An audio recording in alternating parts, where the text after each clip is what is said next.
Hi hello అందరికీ నమస్కారం. కథలోకి వెళ్ళే ముందు వీడియోని లైక్ చేయండి అండ్ ఛానల్ని సబ్స్క్రైబ్ చేసుకోండి ఫ్రెండ్స్. నా ప్రాణమ పార్ట్ 38. అర్చన లేదా ఆంటీ అని లిఫ్ట్ చేసింది స్వాతి. మదర్ అని గుర్తుపట్టి అడుగుతుంది. ఉందమ్మా అని నీరసంగా చెప్పి నువ్వు అనగానే ఆంటీ నేను అర్చన అంది. కూతురు పుట్టింటికి వచ్చింది. అది భర్తతో అత్తతో గొడవ పెట్టుకుని ఇరుగు పొరుగు వాళ్ళు గుసగుసలు పెట్టుకోవడం, ఏమైంది అంటే కూతురు చెప్పకపోవడం అన్నీ వారికి బాధని కలిగిస్తూ ఉండడంతో అర్చు గొంతు గుర్తుపట్టలేకపోయింది ఆవిడ. ఆ అర్చు ఎలా ఉన్నావు అని కనీసం అడగలేకపోయి స్వాతి ఇప్పుడే స్నానానికి వెళ్ళింది. వచ్చాక ఫోన్ చేయమని చెప్తా అమ్మా అంది. అలాగే అని మెల్లిగా సంశయిస్తూనే ఆంటీ ఏం జరిగింది అని మొహమాటంగా అడిగింది అర్చన. తను మీ ఇంటికి రావడం ఏంటి, తనకి రాకేష్కి అంతా బాగుంది కదా అని మనసులో కంగారుతో స్వాతి మంచి కోరుకునే ఒక ఫ్రెండ్గా అడిగింది అర్చన. అచ్చుకి స్వాతికి మధ్య ఉన్న స్నేహం తెలిసిన ఆవిడ బాగుందా అంటే ఏం చెప్పనమ్మా, ఏమైంది అంటే ఇది చెప్పడం లేదు. మరి మీ ఇంటికి వెళ్ళు అంటే ఇక నుండి నేను ఆ ఇంటికి వెళ్ళను, ఇక్కడే ఉంటాను. మీకు కష్టంగా ఉంటే చెప్పండి, ఇంకా ఎక్కడికైనా వెళ్తా అంది. విషయం చెప్పకుండా ఉంటా అంటూ ఉంటే మేము మాత్రం ఏం చేస్తాం? కూతురు చెప్పడం లేదు అని రాకేష్కి ఫోన్ చేసి అడిగితే మీ అమ్మాయినే అడగండి ఏమైందో అని ఫోన్ కట్ చేశాడు. అత్తగారికి ఫోన్ చేస్తే విషయం చెప్పకుండా మీ అమ్మాయికి పొగరు, పెద్దలు అంటే గౌరవం లేదు, చిన్న పెద్ద అన్న విఘ్నత లేదు మీ కూతురికి. అత్త ఆడపడుచు అంటే విలువ, పిల్లలు అంటే ప్రేమ ఏ కోశాన లేవు తనకి. పెద్దంతరం చిన్నంతరం లేకుండా మాటలు వదిలి తప్పంటే మాపైకే నోరు పెంచి మాట్లాడుతుంది. కొంచెం బుద్ధి జ్ఞానం నేర్పండి మీ కూతురికి. బిడ్డని కనగానే సరిపోదు, విద్యతో పాటు బుద్ధులు కూడా చెప్పించాలని తెలీదా మీకు అని నానా మాటలు అనింది. కానీ విషయం మాత్రం చెప్పలేదు. ఫోన్ కట్ చేసి పడేసింది ఆవిడ. మరోసారి చేస్తే లిఫ్ట్ చేయలేదు. స్వాతిని అడిగితే నోరు మెదపడం లేదు. హెచ్చి అడుగుదామంటే వెళ్ళిపోతాను మీకు భారం అయితే అంటూ వాదిస్తుంది. అర్చన నువ్వు ఒకసారి నీ ఫ్రెండ్తో మాట్లాడి చూడు, అయినా చెప్తుందేమో అని మెల్లిగా చెప్తూ గొంతులో బాధలో వినిపిస్తూ ఉంటే ఆంటీ నేను తెలుసుకుంటాను, మీరు బాధపడకండి అంది అర్చన. రేపు తను స్కూల్కి వస్తుంది కదా అంటే తెలీదమ్మా రాను అంది. వారం రోజులు లీవ్ పెడుతున్నా అని ఫోన్లో చెప్తుంటే విన్నాను. ఎందుకు ఏమిటి అని ఏ విషయం తెలియదు అని అర్చనతో మాట్లాడుతూ ఉండగానే స్వాతి స్నానం ముగించుకొని బయటికి రావడం చూసి ఉంటానమ్మా అది వస్తుంది, నేను నీకు ఇన్ని విషయాలు చెప్పినట్టు తనతో చెప్పకమ్మా, ఎంత మీరిద్దరు క్లోజ్ ఫ్రెండ్స్ అయినా పర్సనల్ విషయం నా ద్వారా తెలిసింది అంటే బాగోదు అని వెంటనే కట్ చేసింది. అర్చన కూడా నిజమే ఆంటీ మాట్లాడుతూ ఉండగానే కట్ అవ్వడంతో స్వాతి ఎటువంటి వ్యక్తి ఆలోచిస్తూ ఏమై ఉంటుంది వారి మధ్య. ఇంతలో ఇంటి ముందు ఆటో ఆగడంతో తల తిప్పి చూసింది అర్చన. అనూష శ్యామల హాస్పిటల్ నుండి వచ్చేశారు. వారిని చూసి బయటికి వెళ్ళిన అచ్చు అను లోపలికి రావడం, శ్యామల ఆటో వాడికి డబ్బు ఇస్తూ ఉండడం చూసి అక్క చేతిలో ఫైల్ కవర్ కూడా బరువు అవుతుంది ఏమో అని తీసుకొని మంచినీళ్ళు ఇచ్చింది.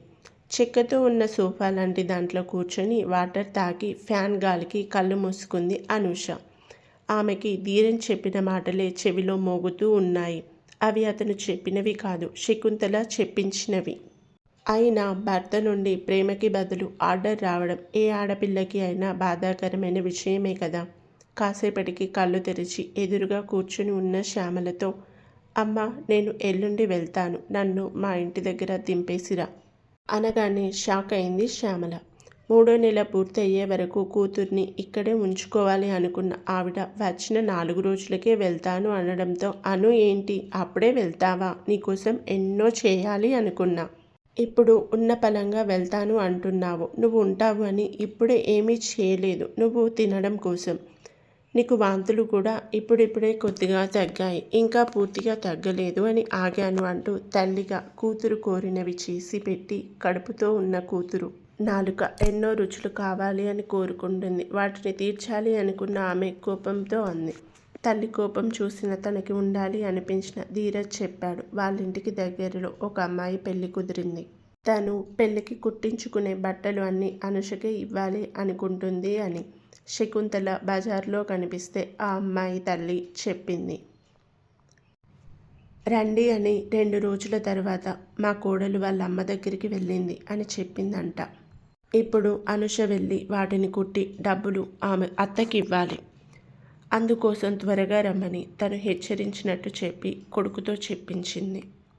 అమ్మ చెప్పింది, ఆల్రెడీ అన్నీ మన ఇంటి వద్దే పెట్టారు. నువ్వు వచ్చాక కొలతలు తీసుకొని కుట్టడమే అను. వచ్చి ఎల్లుండి వాళ్ళు అదే రోజు సాయంత్రం వస్తాము అని చెప్పారు. నేను 3 రోజులు క్యాంప్కి వెళ్తున్నా. నేను ఉండడం లేదు. అత్తయ్యని తీసుకొని ఇంటికి వెళ్ళు. ఒంటరిగా వెళ్ళొద్దు అనగానే కనీసం ఇలా అయినా తన గురించి ఆలోచిస్తున్నాడు అనుకున్న తన ఆశ మీద నీళ్లు చల్లుతూ అమ్మ చెప్పింది అన్నాడు చివరలో. మనసు నిండా ప్రేమ లేకున్న క్షణం ఆనందించాలి అనుకున్న అనుషకి అది కూడా దూరం అయిపోయింది. వస్తాను అని మీరు వెళ్ళేది ఎక్కడికి అని అడిగింది. అనుష వైపు నవ్వుతూ చూసి గోదావరి వైపు ఏదో ప్లేస్ చెప్పాడు. గోదావరి వైపు అనగానే కడుపుతో ఉంది కదా, వెంటనే అడిగింది, అక్కడికి పూతరేకులు బాగుంటాయంట, తీసుకువస్తారా అని. ధీరజ్ ఏమంటాడా అని భయం ప్లస్ అనుమానంగా అడిగింది మెల్లిగా.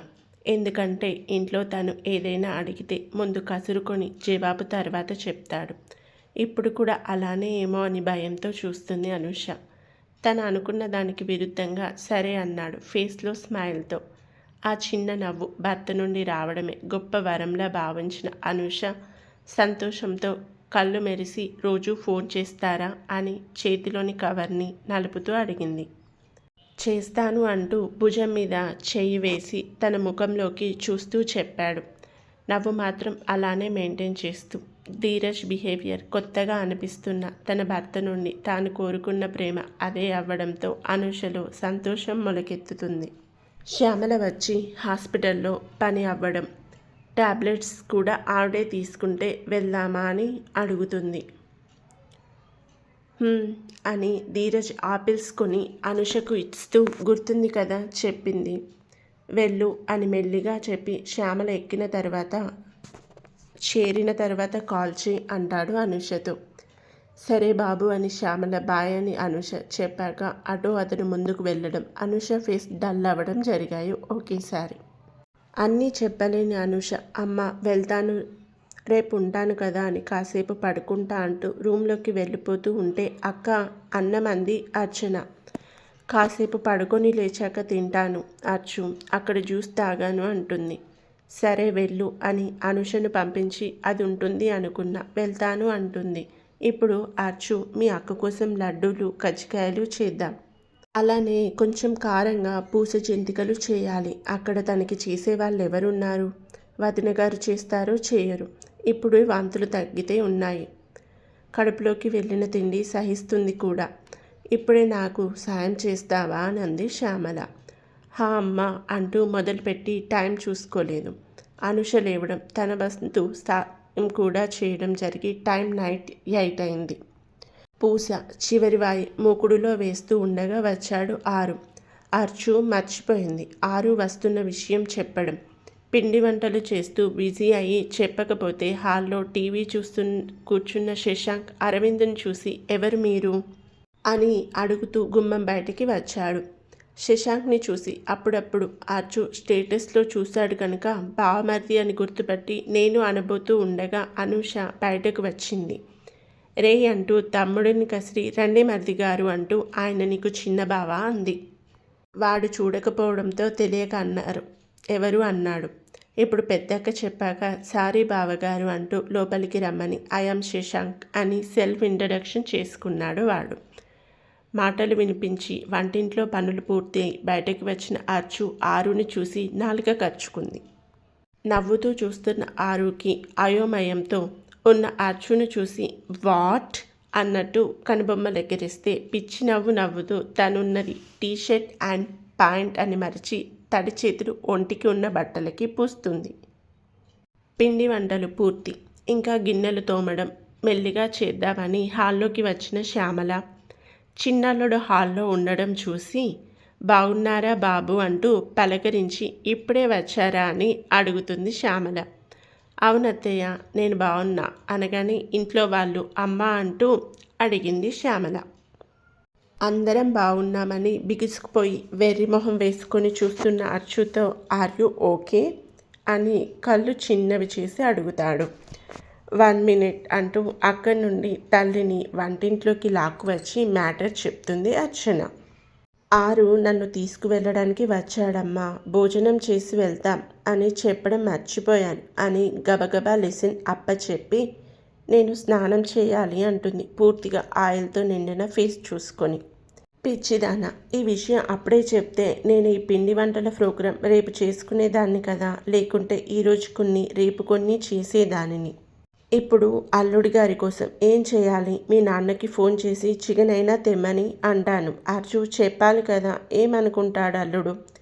ఇంటికి వస్తే కూర్చోబెట్టి వండి పెట్టారు మా అత్తగారు అని హైరానా పడుతూ కిచెన్లో ఫోన్ కోసం వెతుకుతుంది. శ్యామల కంగారు చూసి అర్చు, అమ్మ నువ్వు ఎక్కువ హైరాణ పడి కంగారు అసలే వద్దు అంటుంది.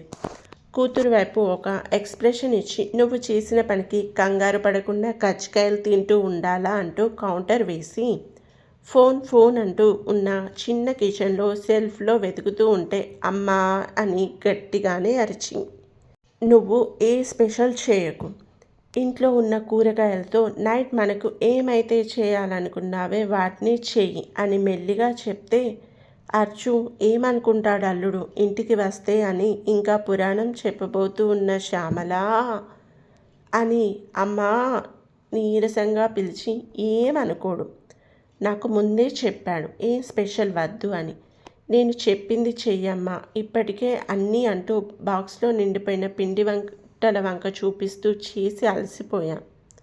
నేను చెప్పుకుంటా ఆరుకి అమ్మ అని స్లో వాయిస్తో చెప్పి నేను వెళ్ళి స్నానం చేస్తా, తిని వెళ్తామమ్మా అని లేని ఓపికని తెచ్చుకొని చెప్తుంటే మీ అత్త అంటుంది శ్యామల. అమ్మ ఆమెకు ఆరు చెప్పాడు, నేను చూసుకుంటా, నువ్వు ఇక్కడ చేసుకో ప్లీజ్ అమ్మా అని, ఎక్కువ డిస్కషన్ వద్దు, నాకు అసలే ఓపిక లేదు అంటూ వివరించి ముఖం వేలాడేసి కిచెన్ నుండి హాల్కి వచ్చి అనుష శశాంక్లతో కలుపుగోలుగా మాట్లాడుతున్న ఆరుని చూసి ఉన్న ఒక్క బెడ్రూమ్లోకి వెళ్తుంది అర్చు. వెళ్ళడం చూసి ఆరు ఎదురుగా వదిన బావమర్ది ఉన్నారు అని అక్కడే ఉంటే శశాంక్ ఫోన్ చూడడంలో బిజీ అవ్వగా అనుష తల్లి పిలుపుకి కిచెన్లోకి వెళ్తుంది.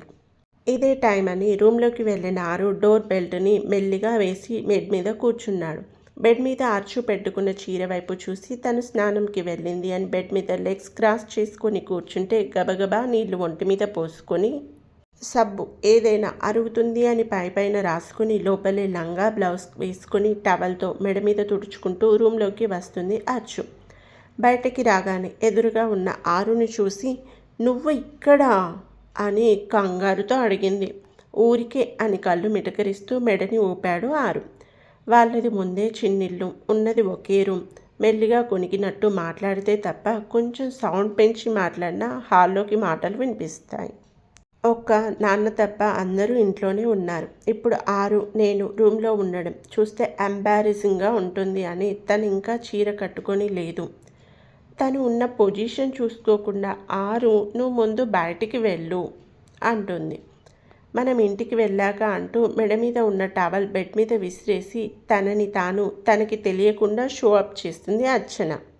శిఖరాల మధ్య నుండి పడిన మడతతో అక్కడక్కడ ఇంకా తడి, అతని నీటి బిందువులతో మెరుస్తూ నన్ను పట్టుకో ఊరిస్తున్న నడుము, మాపై నీ శిరస్సు చేర్చి దాహం తీర్చుకో అంటున్న పర్వం, భయం వల్ల కంగారుకో లేక స్నానపు తడి ఆరకకో కానీ కంఠం నుండి గుండెలను తడుతూ లోతులో చేరిన నీరు నా తడి ఆర్పే నీ పేదాలతో అంటున్న మాధ్యమం.